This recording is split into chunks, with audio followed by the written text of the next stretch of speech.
Gusto mo bang gumaling mula sa iyong sakit?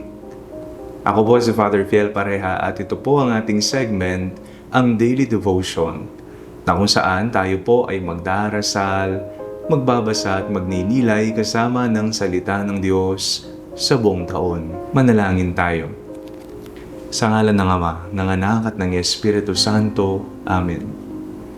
Halina, banal na Espiritu, liwanagan mo ang aming puso at isip, nang maunawaan at may sa buhay namin ang iyong salita. Amen. Our Bible passage for today is from the Gospel of St. Mark chapter 3, verses 1 to 6, and I read it for you. Again he entered the synagogue, and a man was there who had a withered hand. They watched him to see whether he would cure him on the Sabbath, so that they might accuse him. And he said to the man who had a withered hand, "Come forward." Then he said to them, "Is it lawful to do good or to do harm on the Sabbath, to save life or to kill?" But they were silent. He looked around at them with anger.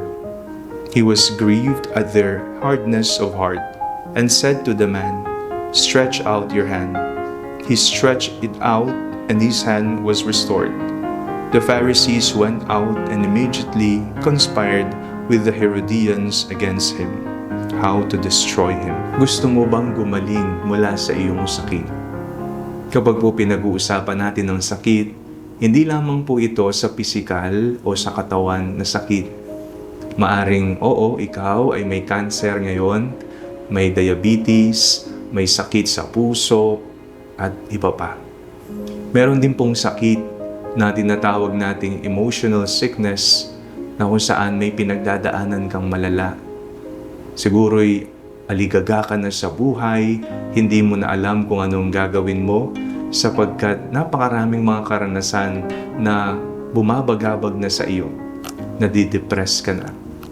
Meron ding sakit sa espiritual, na kung saan nawawalan ka na ng panahon para magdasal o makipaniig sa ating Panginoon. Anong sakit meron ka?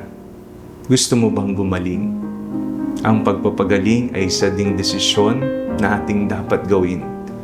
Kanino tayo lalapit? Lalapit tayo sa mga doktor, sa mga eksperto.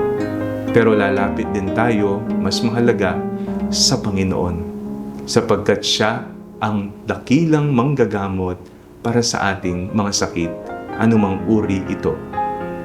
Sa ating pong binasang Ebanghelyo, napakinggan po natin si Jesus na pinagaling niya ang taong may sakit.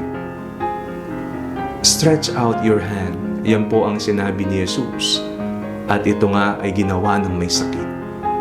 Nariyan ang grasya ng Diyos na tutulong sa atin.